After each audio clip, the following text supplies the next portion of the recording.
우리가 성경 말씀을 읽을 때나 혹은 설교를 들을 때 어떤 선입견을 가지면 방해가 될 때가 많이 있습니다. 저는 예수님의 제자들에 대해서 선입견을 좀 가지고 있었는데요. 제자들은 교만하다, 이런 선입견이었습니다.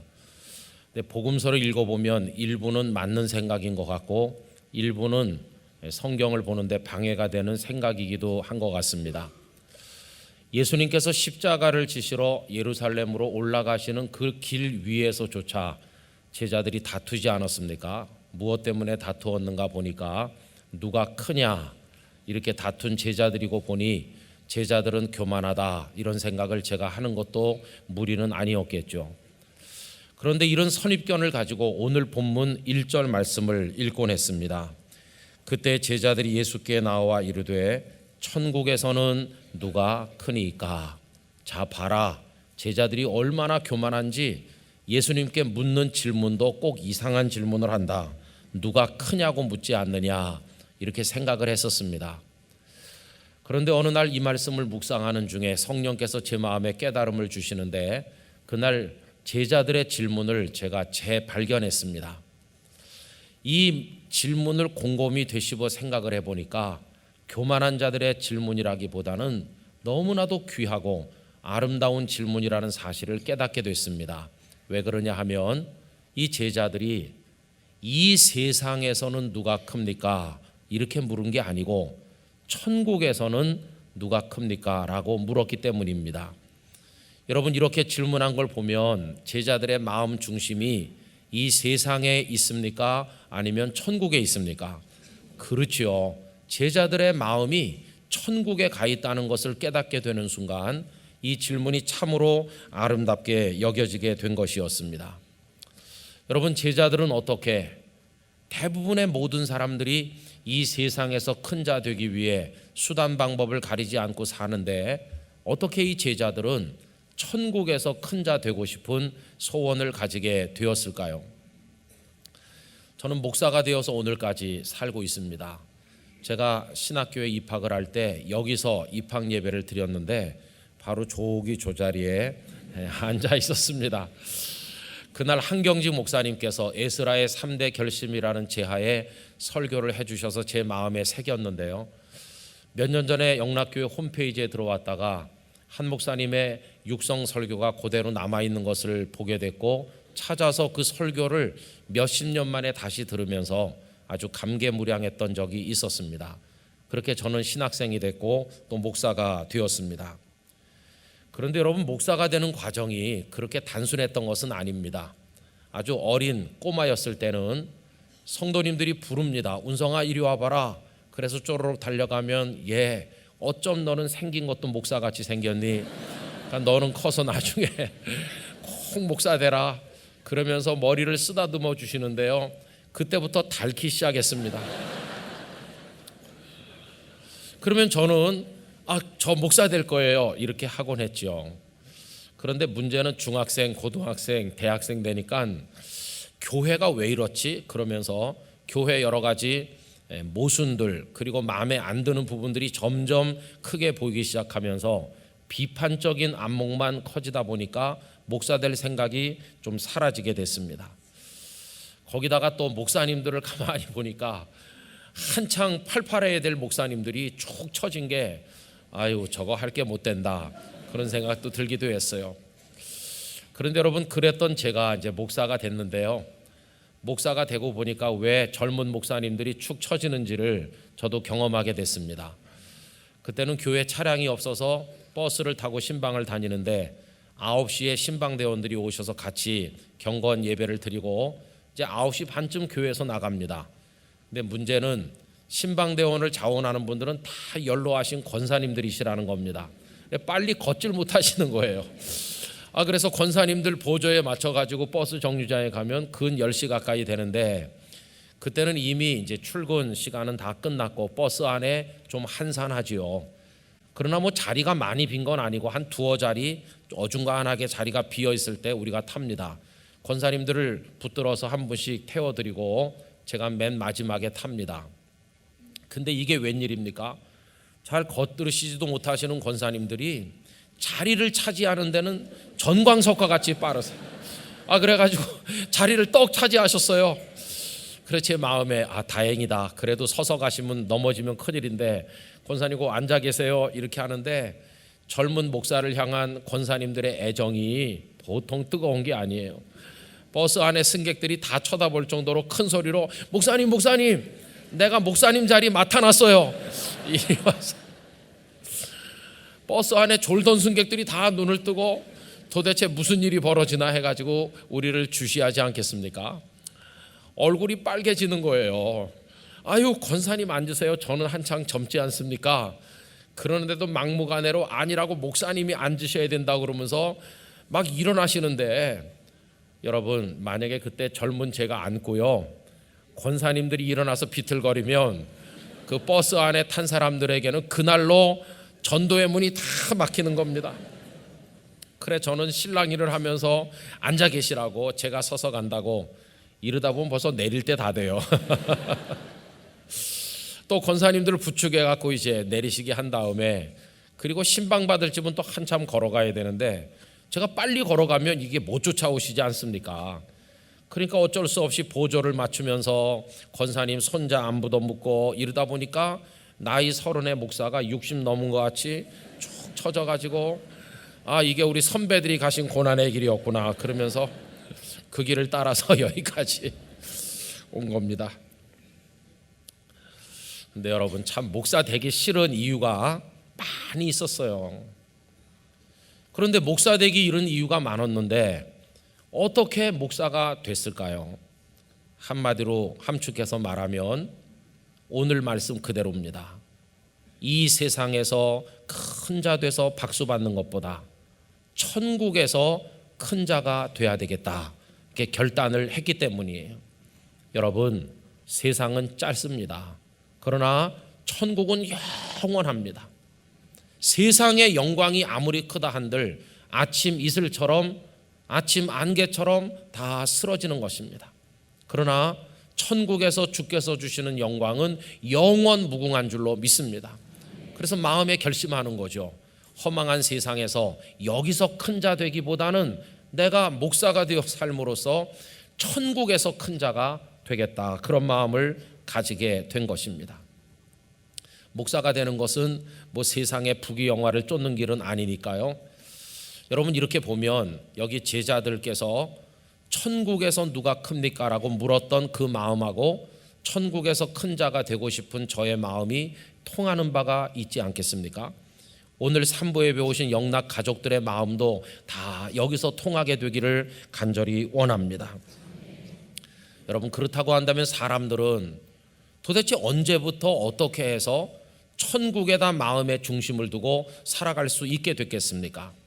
그것은 예수님 때문인 것입니다. 예수님께서 세상에 오셨고 예수님께서 사역을 하심으로써 사람들의 마음속에 이 세상이 아닌 천국을 향하는 마음이 비로소 생겨나게 된 것입니다. 우리 예수님으로 인해서 모든 게 다 달라졌는데요. 일반 역사도 예수님이 분기점이 되셔서 예수님 오시기 전을 주전이라고 부르고 예수님께서 오신 이후를 주후 이렇게 부르지 않습니까? 그런데 여러분 예수님으로 인해 달라지는 것은 역사만이 아닙니다. 한 개인의 인생도 예수님 만나기 이전과 이후가 확연하게 다른데, 그 대표적인 예를 성경에서 든다면 다메섹으로 가는 길 위에서 예수님을 만나고 삶이 완전히 바뀐 바울 사도를 이야기할 수 있을 것입니다. 주님 만나기 이전에 사도 바울은 복음의 핍박자였습니다. 그러나 주님을 만나고 나니까 예수님과 복음을 위해 생명까지 내놓는 주님의 사람으로 완전히 바뀌게 된 것입니다. 여러분 이처럼 예수님으로 인해서 사람들은 이 세상에 붙어있던 마음이 하나님의 나라를 향하는 마음으로 바뀌게 되었습니다. 주님을 만나고 보니까 예전에는 그렇게 사랑스럽고 소중하던 것들이 이제는 하찮게 여겨지게 됐습니다. 바울 사도께서 세상의 자랑거리를 배설물처럼 여긴다는 말씀과 같은 것입니다. 그러나 주님을 만나고 보니까 이번에는 하찮게 여기고 무시하던 것들이 생명을 걸고 헌신할 만한 소중한 것으로 여겨지게 되는 게 아니겠습니까? 여러분, 주님 이전에 사람들은 세상이 전부인 줄 알았는데 주님을 만나고 보니 천국이 있음을 알게 되고 세상에서 큰 자 되는 것보다 천국에서 큰 자 되는 게 옳다는 사실을 깨닫게 되었다는 것입니다. 물론 그 이전에도 천국을 말하는 사람들이 없었던 건 아닙니다만은, 예를 들면 바리새인들도 천국을 말하긴 했지요. 그러나 여러분, 복음서의 바리새인들은 어떻습니까? 입으로는 천국을 말하지만 사람들의 존경을 받고 명예를 추구하는 걸 보면 그들의 마음은 세상에서 큰 자 되는 데 있었다는 걸 우리가 알 수 있지 않습니까? 그런데 예수님께서는 사람들의 마음의 눈을 열기 시작하셨습니다. 천국의 복음을 가르치셨습니다. 유한한 이 세상의 생명이 아니라 천국의 영생을 가르치시기 시작한 것입니다. 예수님의 말씀을 듣고 가르침을 받은 사람들마다 눈이 열리기 시작을 하면서 영원한 주님의 나라를 바라보게 되었습니다. 예수님께서는 당신이야말로 천국으로 가는 유일한 길이시며 진리이심을 선포하셨습니다. 요한복음 3장에 니고데모라고 하는 산헤드린 공회의 존귀한 인물이 등장하는데, 이분 역시 밤에 예수님을 찾아와서 만난 그로 인해서 눈이 열리고 영생을 알게 된 인물이 아니겠습니까? 여러분, 그래서 세상밖에 없는 줄로 알고 살았던 사람들이 천국에 대해서 알게 되고 천국의 큰 자가 되기로 결심하게 된 것은 오직 예수님으로 말미암은 것이다 하는 것을 깨닫게 된다는 것입니다. 여러분, 이렇게 예수님 이후에 이 세계라고 하는 거대한 무대 위에는 특별한 사람들이 등장하기 시작했습니다. 다른 사람들과 달리 천국을 향해 살며 천국에서 큰 자 되는데 인생의 목표를 두고 사는 아주 독특한 사람들이 등장하게 된 것입니다. 이들은 세상의 권력에 굴복하지 않았습니다. 세상의 유혹에 넘어가지도 않았습니다. 이들은 오직 앞에 가신 예수 그리스도를 바라보면서 어떤 어려움이 있어도 기쁨과 감사함으로 주님의 뒤를 따른 인물들이 된 것입니다. 여러분, 2세기의 변증 문서들 가운데 디오그네투스에게 라는 제목이 붙어 있는 문서가 있습니다. 아마도 콰드라투스라는 사람이 로마 황제인 하드리아누스에게 보낸 것으로 생각되고 있습니다. 그런데 그는 이 문서에서 마음을 천국에다 두고 천국에서 큰 자 되기를 바라면서 앞서 가신 예수님을 따라가는 이런 사람들을 무엇이라고 지칭했느냐 하면 새로운 인종이라고 말했습니다. 피부 색깔로 구분되는 인종이 아니라 그 영혼이 지향하는 방향과 그들이 엮어내는 삶을 통해서 구분되는 새로운 인종이 이 세상에 등장했다. 그러면서 이 세상에 등장한 그 특별한 사람들을 무엇이라고 부르느냐? 그들을 그리스도인이라 부른다고 이야기하였습니다. 여러분, 그런 의미에서 오늘 이 자리에 있는 우리들도 그리스도인이 된 게 아니겠습니까? 그러면서 그는 그리스도인의 삶을 다음과 같이 설명을 하고 있는데 일부만 제가 발췌해서 읽어드립니다. 기독교 신자들은 자기들의 고국에 살고 있지만 나그네로 산다. 그들은 시민으로서의 모든 의무를 다하면서도 외국인처럼 박해를 받고 있다. 그들은 어디에 가든지 그곳을 고국으로 여기지만 동시에 그들의 진정한 모국은 그 어디에도 존재하지 않는다. 그들은 육신을 입고 있지만 육신에 따라서 살지는 않는다. 그들은 세상에 살고 있기는 하지만 천국의 시민들이다. 그들은 세상의 모든 법률을 지키지만 법률이 요구하는 것보다 한층 높은 차원에서 살고 있다. 이렇게 그리스도인들의 존재와 삶을 설명하였습니다. 여러분, 이들은 예수 그리스도를 믿고 천국을 바라보면서 걸어갔던 사람들입니다. 그래서 원형 경기장에 끌려 들어가면서도 찬송을 부르고 그 천국을 향했던 우리 믿음의 선배들이십니다. 여러분, 그로부터 많은 그리스도인들이 등장하여 천국에서 큰 자 되기 위한 삶을 살아왔습니다. 그리고 세월이 많이 지난 이후에 어떤 이들이 태평양 바다를 건너와서 낯설고 물설은 이 조선 땅에 선교사가 되어 복음을 전했고, 그로 인해서 이 땅에 주님의 몸된 교회들이 세워지게 된 것입니다. 여러분, 이런 마음으로 천국에서 큰 자 되기를 갈망하는 사람들이 지금도 많이 있다고 믿습니다. 얼마든지 등 따뜻하고 배부르게 살 수 있지만 허리띠를 동여매고 자신들의 것을 가난한 이들에게 그리고 하나님의 복음을 위해 바치면서 기뻐서 어쩔 줄 모르는 사람들이 있질 않습니까? 부당한 승진이나 혹은 부정한 이익을 추구하기보다는 차라리 정직한 가난을 추구하는 이들이 있지 않습니까? 또 부끄러운 쾌락의 노예가 되기보다는 거룩한 고통을 사랑하는 사람들이 이 세상에 많은 줄로 압니다. 그 개인을 보면 가정도 평안하고 여러 가지가 다 여유로워서 울 이유가 전혀 없음에도 불구하고 주님의 몸된 교회를 위해서 가슴을 치며 고뇌하며 눈물을 흘리는 이들이 바로 그런 사람들이 아니겠습니까? 자신은 울 이유가 없지만 옆에 있는 형제 자매의 고통을 자신의 것으로 끌어안고 그들을 위해 중보하며 눈물을 방울방울 흘리는 사랑의 사람들이 있질 않습니까? 이들이 다 그러한 사람들이 아니겠습니까? 여러분, 그런가 하면 모든 세상의 안락한 삶을 포기하고 오직 주님을 사랑하는 일념 하나를 가지고 천국에서 큰 자 되기 위해서 선지동산의 가파른 언덕길을 눈물과 땀을 흘리며 올라가는 많은 주님의 종들이 있고 그들이 학교를 마친 이후에는 저 농촌으로 섬으로 땅끝까지 나가서 주님의 복음을 증거하기에 오늘까지 하나님의 교회가 있는 줄로 믿습니다.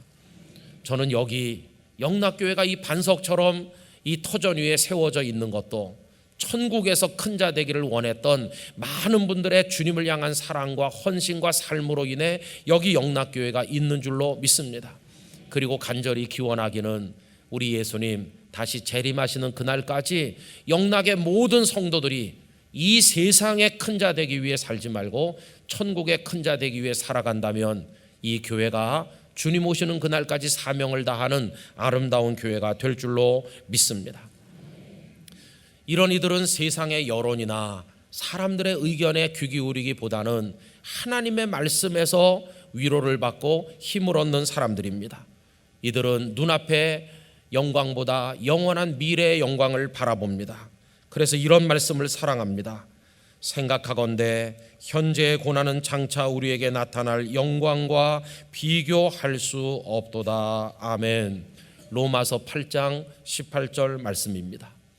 그렇게 살다가 환난을 당할 때면 고린도후서 4장 17절 18절이 이들에게 힘이 될 것입니다.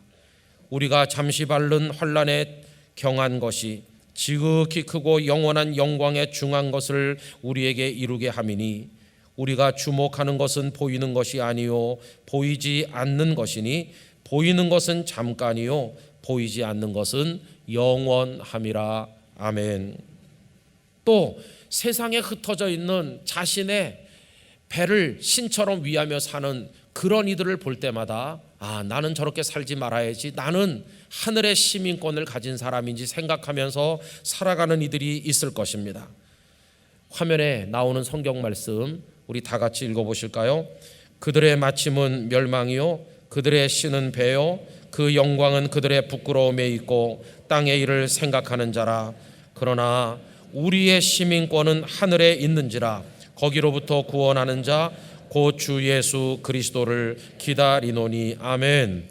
빌립보서 3장 19절로 20절까지 말씀입니다. 여러분, 이런 말씀들이 천국의 큰 자 되기 위해 살아가는 우리 영락교회 성도들에게 큰 힘과 위로가 되기를 진심으로 기원합니다. 저는 지난 월요일부터 사흘 동안 경상남도 하동군 기독교연합회가 주관하는 초교파 집회를 인도하고 왔습니다. 오래전부터 약속된 일정이었습니다. 거기 가보니 우리 영락교회 섬김의 열매들이 거기도 있었습니다.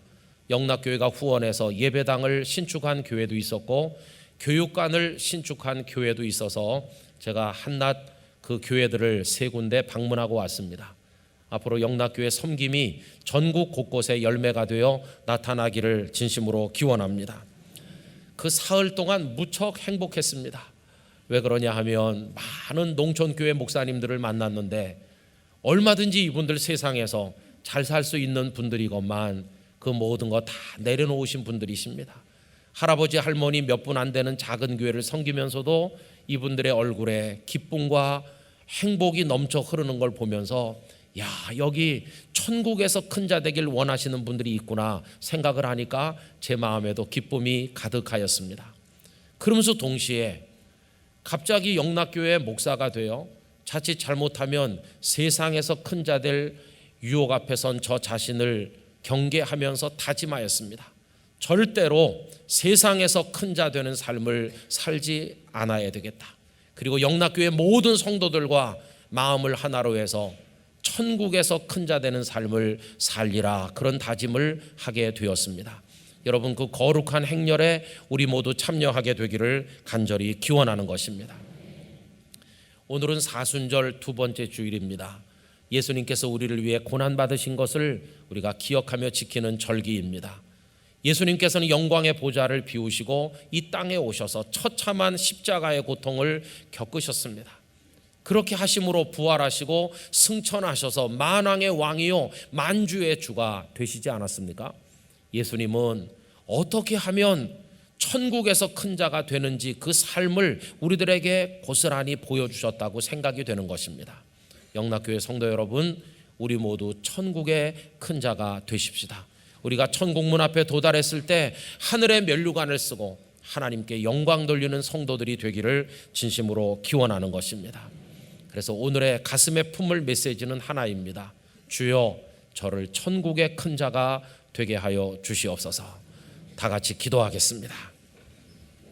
존귀하신 하나님 아버지, 원하옵건대 영락의 성도들로 하여금 세상의 큰 자 되기 위한 삶이 아닌 천국의 큰 자 되는 삶을 살아가게 힘을 주시옵소서. 예수님 이름으로 기도 올리옵나이다. 아멘.